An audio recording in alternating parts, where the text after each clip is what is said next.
नमस्कार। आप सभी का आप सभी के अपने चैनल जय गुरुदेव उत्तराखंड पर एक बार फिर से बहुत बहुत स्वागत है।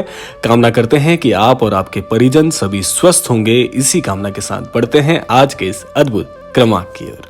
आज का क्रमांक बहुत ही परिवर्तनकारी होने वाला है, क्योंकि आज का जो विशेषांक हमने लिया है, आज का जो क्रम हमने लिया है इस क्रमांक के अंतर्गत, वो इतना दिव्य है कि आप सभी के बहुत सारे प्रश्नों का प्रत्युत्तर जैसे आज आपको बड़ी आसानी से प्राप्त होने वाला है। तो इसीलिए क्रमांक में कोई भी बिंदु मत छोड़िएगा, क्योंकि हर एक बिंदु निश्चित तौर पर आपके लिए एक बहुत ही अच्छा प्रत्युत्तर होगा। तो इसीलिए क्रमांक के साथ में बने रहिएगा। आइए प्रारंभ करते हैं आज के इस दिव्य अध्याय को। बहुत से लोगों का ये प्रश्न आता है कि हम महाराज जी की बहुत आराधना करते हैं, महाराज जी को बहुत मानते हैं, उन पर विश्वास भी है, लेकिन हम महाराज जी से जुड़ने का प्रयास तो कर रहे हैं, लेकिन ये हमें भला कैसे ज्ञात होगा कि महाराज जी ने हमारा चुनाव कर लिया है। क्योंकि ये बात पूरी तरह से सत्य है कि महाराज जी अपने अनन्य भक्तों का जो चुनाव है वो स्वयं ही करते हैं, लेकिन हम पूजा भी कर रहे हैं, समर्पित भी हैं। कैसे ये ज्ञात कर पाएं कि महाराज जी ने अपने सानिध्य में हमें स्वीकार किया है या नहीं? बहुत बड़ा प्रश्न है, बहुत ही रोचक ये प्रश्न मैं कहूंगा, क्योंकि हर एक तीसरे अनन्य दर्शक का, हर एक तीसरे अनन्य भक्त का यही प्रश्न होता है कि भला हमें ये कैसे ज्ञात होगा कि हम चिन्हित हो गए हैं या नहीं हुए हैं। तो आइए इसको समझने का प्रयास करते हैं। कौन सी विधि होती है, कैसे हमें संकेत मिलते हैं और कौन से वो सारे तथ्य होते हैं जिनसे हम ये पूरी तरह से आश्वस्त हो सकते हैं कि महाराज जी ने हमें अपने अमोघ आशीर्वाद से कृतार्थ किया है या नहीं।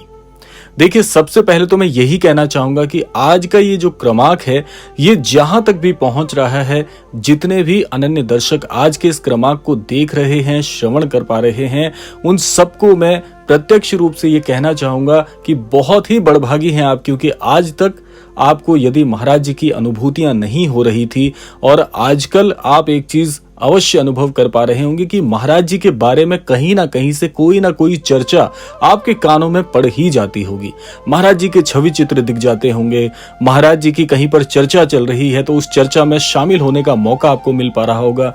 इस तरीके के क्रमांक आप तक पहुंच रहे होंगे, या कोई ना कोई विधि, कोई ना कोई तथ्य ऐसे आपके साथ अवश्य हो रहे होंगे जिनसे महाराज जी का कोई ना कोई संबंध जरूर होगा।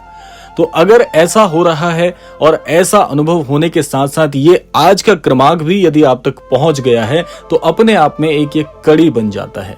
कड़ी का आशय यहाँ पर क्या है कि एक प्रकार से एक दूसरे को जोड़ने वाले जो तथ्य होते हैं, उन तथ्यों का विवरण बन जाता है। तो इसीलिए अगर आज आप ये क्रमांक सुन रहे हैं, देख पा रहे हैं, तो आप बहुत बहुत बड़भागी हैं, क्योंकि प्रत्यक्ष रूप से ये भी एक संदेश बन जाता है महाराज जी की ओर से। आइए जान लेते हैं ऐसा क्या है। देखिए, महाराज जी की एक बात मैं इस बात के साथ जोड़ना चाहूंगा, क्योंकि सबसे महत्वपूर्ण रेखांकित करने वाली बात होगी। महाराज जी के अपने शब्द हैं, महाराज जी के अकाट वाक्य हैं। महाराज जी कहते हैं कि जब तुझे ईश्वर दर्शन देना चाहते होंगे, जब ईश्वर की ये मंशा होगी कि तुझे अपना अनुभव कराना है, तुझे अपनी अनुभूति करानी है, तो कभी भी ईश्वर अपने सही स्वरूप में तेरे पास नहीं आएंगे, कभी भी अपने असली रूप में तुझे दर्शन नहीं देंगे। वो तो ऐसा वेश बनाकर आएंगे जिससे तू विचलित हो जाए, जिसे तू कभी ये मान ही ना पाए कि ईश्वर भी ऐसे रूप में आकर दर्शन दे सकते हैं। बहुत ही भयावह रूप बनाएंगे, ऐसा रूप बनाएंगे जो तूने पहले कभी भी दर्शन नहीं किए होंगे। तो इस प्रकार से वेश धरकर ईश्वर आते हैं तुझे दर्शन प्रदान करने के लिए। तो ठीक महाराज जी की अगर इसी बात को हम आधार मानकर इस बात को समझने का प्रयास करें, तो सबसे पहले मैं आपको बता दूं, महाराज जी की हर बात आप जहां पर भी पढ़ने का आपको मौका मिले, पढ़ के देखिएगा। महाराज जी की कहीं भी कोई बात लिखी होगी तो हर बात में एक रहस्य छुपा होता है, और हर व्यक्ति को उस रहस्य को सुलझाना नहीं आता। हर व्यक्ति को वो गुप्त जो बात महाराज जी बताना चाहते हैं, जो गूढ़ बात समझाना चाहते हैं, हर व्यक्ति उसको नहीं जान पाएगा। लेकिन आपको उस बात में कोई ना कोई जो रहस्य छिपा होता है, यदि वहां तक अगर आप पहुंच गए तो आप समझ जाएंगे कि महाराज जी आखिर कहना क्या चाहते हैं।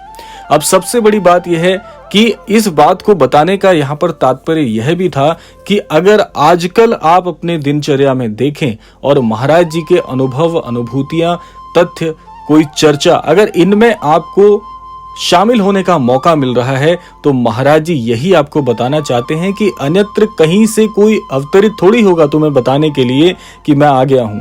कोई भी माध्यम हो सकता है, माध्यम कुछ भी हो सकता है, महाराज जी ये समझाने का प्रयास कर रहे हैं।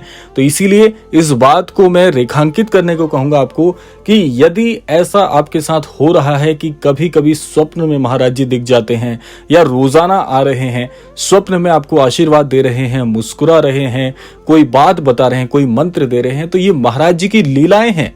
और ऐसा कई अनन्य संतों ने कहा है। जैसे मैं एक बहुत ही दिव्य संत के बारे में आपसे एक छोटी सी चर्चा करना चाहूंगा। जिस प्रकार से महाराज जी बहुत ही दिव्य संत हुए हैं, आपने देवराहा बाबा जी का नाम सुना होगा। श्री देवराहा बाबा जी के एक अकाट वाक्य मैं आपको बता दूं।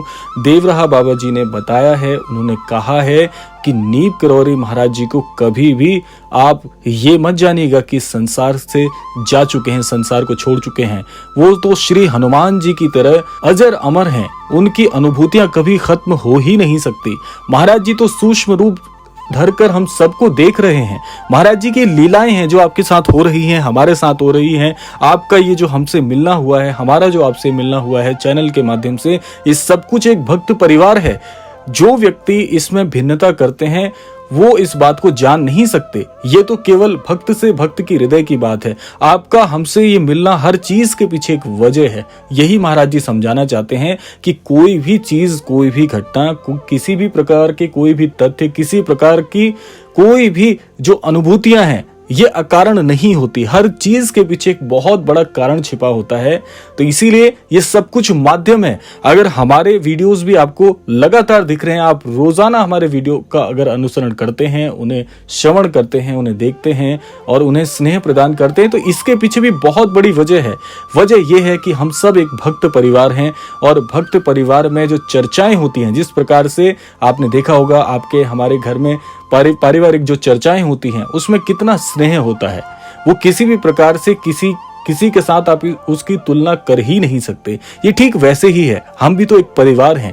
तो इसीलिए ये जो परिवार है और ये जो चर्चाएं हैं, ये माध्यम भी बहुत बड़े माध्यम होते हैं। क्योंकि अगर आप इससे जुड़ रहे हैं, इससे जुड़ने का प्रयास कर रहे हैं, महाराज जी को समझने का प्रयास कर रहे हैं, तो ये अकारण नहीं हो रहा। ये तो महाराज जी की योजना है। और सबसे बड़ी बात मैं आपको बता दूं, जो कि सबसे ज्यादा स्वाभाविक है, मेरे साथ भी ऐसा हुआ था। जब महाराज जी से जुड़ने का ये बड़भागी मौका मुझे मिला था जीवन में, तो महाराज जी ने मुझे भी स्वप्न में दर्शन दिए थे और मुझे स्वप्न में दर्शन देकर मेरे सर पर हाथ रख के मुझे आशीर्वाद दिया था कि जा, अब तू हमारे सानिध्य में आ चुका है। ये महाराज जी के वाक्य थे। तो इसीलिए आपके साथ साझा करते हुए मुझे बहुत बहुत खुशी हो रही है। और आज जिस प्रकार से गुरु पूर्णिमा का दिवस है, आप सबको मैं गुरु पूर्णिमा की बहुत बहुत हार्दिक शुभकामनाएं देना चाहूंगा। मैं यही चाहूंगा कि जिस प्रकार से आज गुरु और शिष्य का सबसे बड़ा दिवस है, हमारे सारे अनन्य दर्शकों को महाराज जी अपनी गुरु भक्ति प्रदान करें, अपने सानिध्य में लें और सभी को आशीर्वाद प्रदान करें।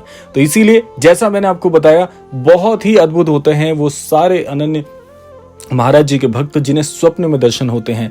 और आज के इस क्रमांक से मैं महाराज जी से प्रार्थना भी करना चाहूंगा, जहां जहां तक ये क्रमांक पहुंच रहा है, जिन जिन को भी इस क्रमांक का श्रवण हो रहा है, जो इस क्रमांक को सुन पा रहे हैं, अनुभव कर पा रहे हैं, देख पा रहे हैं, उन सभी को निश्चित तौर पर महाराज जी के दर्शन अवश्य हो। यही कामना करता हूं, यही प्रार्थना करता हूं महाराज जी से कि हमारे सभी अनन्य दर्शकों को स्वप्न में एक बार दर्शन देकर कृतार्थ करें, उन्हें आभास कराएं कि आप संचित मत होइए। इस जीवन में संशय जैसी कोई चीज नहीं है।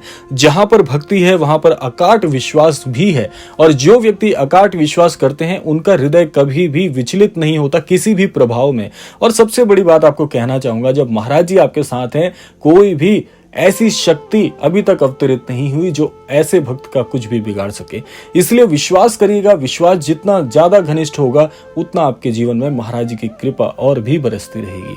तो यह था आज का अद्भुत क्रमांक। आशा करते हैं क्रमांक आप सभी को लाभान्वित करने वाला हो। इसी कामना के साथ विदा लेने का समय भी आ गया है, लेकिन विदा लेने से पूर्व समय है रोजाना की प्रार्थना का।